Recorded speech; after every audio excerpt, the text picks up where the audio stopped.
No time. Gone. Let's go.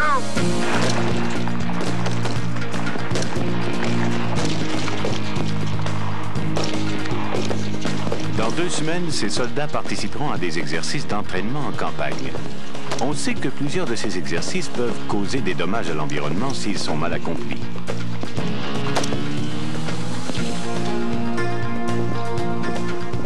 Pour cette raison, une bonne planification des exercices comprend une reconnaissance des lieux où se tiendront les manœuvres et des endroits où seront situés les bivouacs. On accorde la même importance aux enjeux environnementaux qu'aux manœuvres elles-mêmes. C'est aujourd'hui que ces 2 représentants d'unités partent en reconnaissance. C'est la zone du lac Perceval qui m'intéresse aujourd'hui. Major, il y aurait quelque chose à considérer ici. C'est une agglomération urbaine à l'extérieur de la base, proche de votre bivouac. À ce moment-là, il faudrait planifier vos zones d'atterrissage à l'extérieur de votre bivouac dans un endroit un peu plus isolé. Un peu plus éloigné. Le bruit, ça nous dérange tous.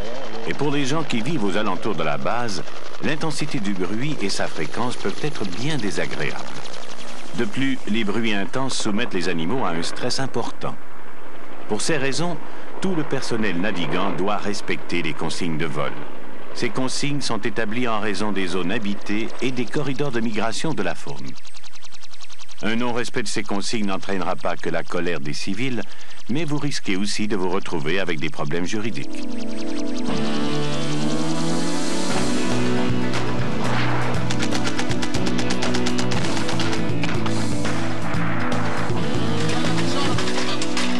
Même chose pour le tir d'artillerie. On ne pratique pas n'importe où ni n'importe quand. Il est impératif de respecter les horaires et les gabarits de tir. C'est comme ça que l'on maintient une bonne entente avec les gens qui habitent près des secteurs de manœuvre et que l'on assure la sécurité des soldats qui s'entraînent. Il y a une autre activité qui génère beaucoup de bruit. C'est le ravitaillement. Et comme vous le savez, cette manœuvre a généralement lieu la nuit pour des besoins opérationnels.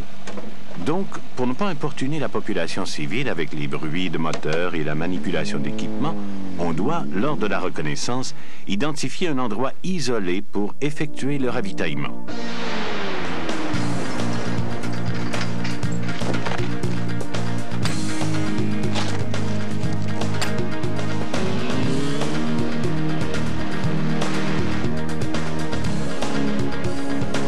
L'installation d'un bivouac doit répondre aux normes inscrites dans les instructions permanentes des champs de tir et des secteurs d'entraînement. On va installer le bivouac ici, la même chose que l'an dernier. Il va falloir prévoir aussi un passage pour les camions-citernes pour l'évacuation des eaux. Oui, je suis d'accord. Les eaux provenant des cuisines et des douches doivent être récupérées. On doit donc aménager des réservoirs pour contenir ces eaux qui seront par la suite acheminées à l'usine d'épuration des eaux de la base. Dans les cuisines, on doit aussi faire une cueillette sélective des déchets alimentaires. Les aliments périmés et ceux qui n'ont pas été consommés sont ainsi expédiés à des usines de transformation. Ces usines fabriquent à partir de ces aliments du compost ou encore de la nourriture animale. Toujours dans le but de préserver l'environnement, on exige que tous les bivouacs soient équipés de latrines, puisque les excréments humains contaminent le sol.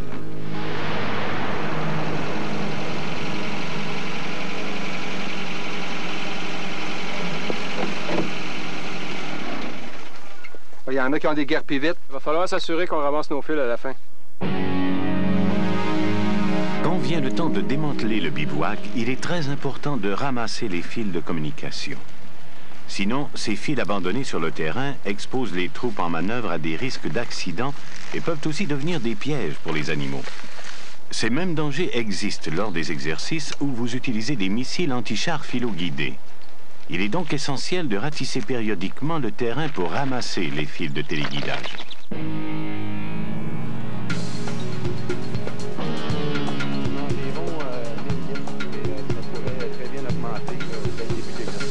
Bon, bien, ce qu'on va faire, c'est qu'on va centraliser tous les carburants dans un seul point de PHL. OK, d'accord. Toutes les unités qui se retrouvent dans un secteur d'entraînement doivent aménager un point PHL temporaire. De cette façon, on réduit les risques de contamination et d'incendie.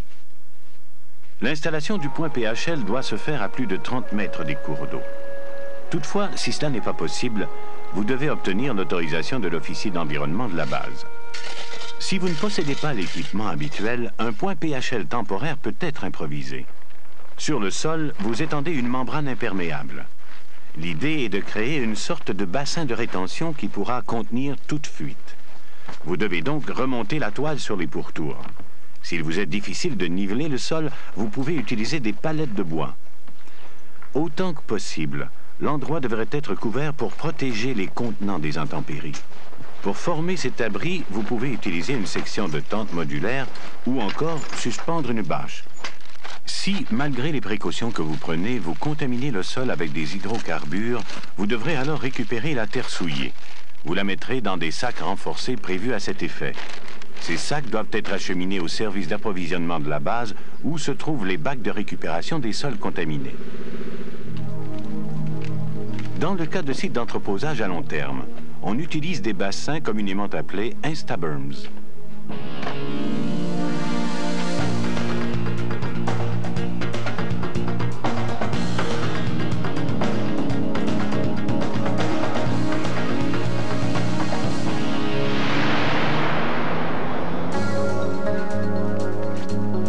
Le site où vous faites des travaux d'entretien ou de réparation des véhicules est un autre endroit à préparer afin d'absorber les huiles ou tout autre produit chimique qui pourrait s'écouler. Avant toute chose, placez une membrane imperméable et absorbante sur le sol. C'est sur cette toile que vous devez faire les réparations d'un véhicule. Ainsi, tous les produits chimiques qui pourraient s'écouler du véhicule seront retenus par cette toile. Les huiles usées, les huiles à transmission, les solvants, les antigels, enfin, tous les produits chimiques doivent être récupérés et acheminés au service d'approvisionnement de la base. Aucun de ces produits ne doit être jeté dans la nature. Parmi les opérations plus techniques, il y a le ravitaillement de carburant en campagne. Pour votre sécurité, les consignes de mise à la terre doivent être suivies pendant les opérations de remplissage et de transfert de carburant ou tout autre produit volatile explosif. Là aussi, vous devrez utiliser une toile absorbante au cas où un déversement se produirait. Pour éviter tout écoulement de carburant, on vous demande de ne jamais déposer le pistolet de la pompe sur le sol. Utilisez un récipient ou accrochez-le directement à la pompe. Dans le cas d'un ravitaillement entre deux camions-citernes, un câble de mise à la masse doit être installé entre les réservoirs des deux camions-citernes. Cette liaison ne doit jamais être faite sur de la peinture ou sur une matière isolante.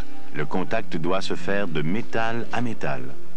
Si vous n'éliminez pas l'électricité statique en installant une mise à la masse et en assurant une mise à la terre, vous vous exposez à des risques d'explosion.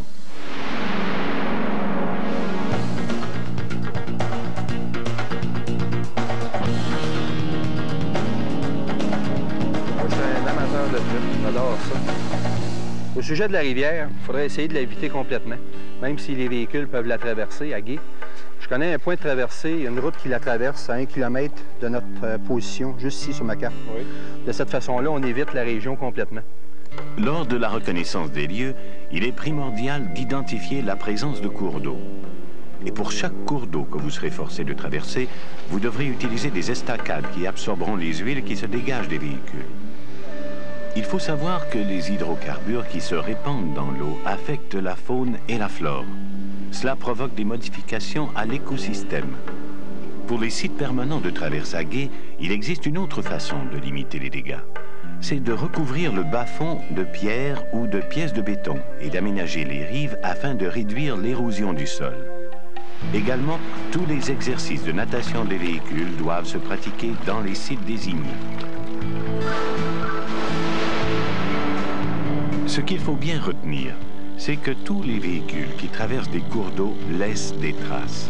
Ils brouillent l'eau en soulevant des sédiments, ce qui peut entraîner la mort des œufs des poissons. S'ajoutent à cela les hydrocarbures qui, eux, contaminent l'eau. Par exemple, on sait qu'un litre d'huile est suffisant pour rendre impropre à la consommation 1 million de litres d'eau. C'est aussi pour éviter de polluer l'eau qu'il est interdit de laver les véhicules dans les cours d'eau. Et c'est pour cette même raison que tous les travaux qui se pratiquent à proximité d'un cours d'eau doivent être planifiés. Cette planification doit inclure la consolidation des berges. Qu'est-ce que dans ce secteur-ci au cours des dernières années? Oui, ça paraît, hein? Surtout dans le secteur à gauche, là-bas. Oui. On peut pas s'entraîner ici sur ce site-là cette année. Ils veulent donner une chance à la végétation de repousser. OK, bien, je vais va prendre note de ça. OK. Parmi les véhicules qui peuvent endommager considérablement le sol, il y a les véhicules à chenilles. Donc, lors des exercices d'entraînement, il est important d'emprunter les routes prévues pour ces véhicules et de respecter les limites de vitesse.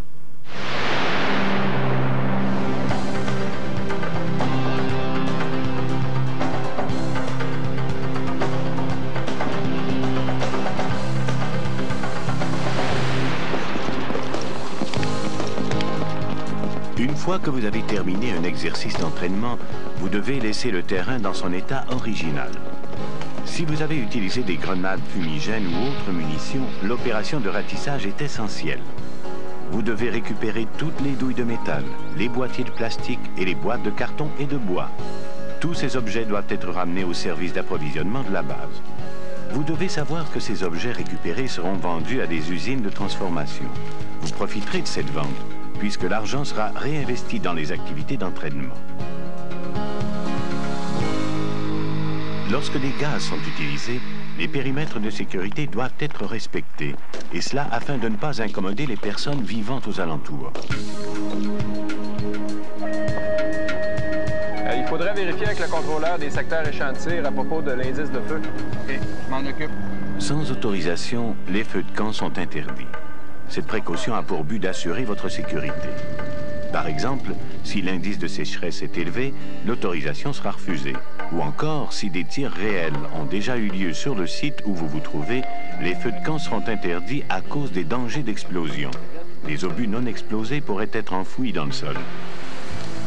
La conservation des secteurs d'entraînement relève de chaque militaire. Cette responsabilité n'est pas que d'ordre juridique. Aucun exercice d'entraînement ne justifie des dommages irréparables causés à l'environnement. Nous avons la conviction que la protection de l'environnement ne diminue en rien votre efficacité et la valeur de votre entraînement. Au contraire, la sauvegarde de ces sites permet de maintenir des activités d'entraînement réalistes. En protégeant l'environnement, vous assurez l'avenir de notre planète.